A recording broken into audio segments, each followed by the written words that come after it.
Zoé adorait les aventures. Elle était très courageuse. Max, lui, adorait inventer des choses. Il était très intelligent. Un jour, il jouait chez Zoé. Allons au grenier. Le grenier était grand et poussiéreux. Des toiles d'araignée pendaient du plafond. Zoé et Max toussèrent. Ils se couvrirent la bouche. Regarde. Max pointa du doigt un coffre. Le coffre était vieux et en bois. Il était aussi recouvert de toiles d'araignée. Zoé prit ses muscles à deux mains et l'ouvrit. À l'intérieur du coffre se trouvait une carte. La carte était vieille et jaunie. Elle représentait des dessins d'arbres et de fleurs. Une carte pour un endroit secret. Allons-y.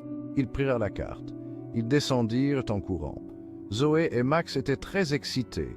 C'était une mission pour des aventuriers. On dirait une forêt, mais pas n'importe laquelle. Il pointa la carte du doigt. On y voyait des arbres avec des visages et des fleurs qui souriaient. Zoé et Max suivirent la carte. Ils marchèrent longtemps. Bientôt, ils arrivèrent dans une forêt. C'était exactement comme sur la carte. Les arbres avaient vraiment des visages et les fleurs souriaient. Incroyable. Les arbres firent bruisser leurs feuilles. On aurait dit qu'ils leur chuchotèrent quelque chose. Les fleurs chantaient une douce mélodie. C'était magique. C'est incroyable. Max toucha prudemment le tronc d'un arbre.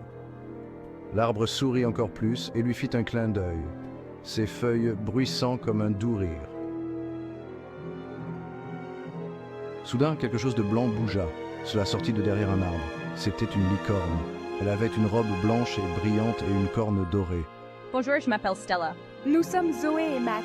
Nous avons trouvé une carte pour venir dans cette forêt. Stella sourit.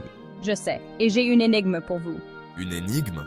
Max pencha la tête. Il adorait les énigmes. Dis-nous, Stella. s'exclama Zoé, les yeux pétillants de curiosité.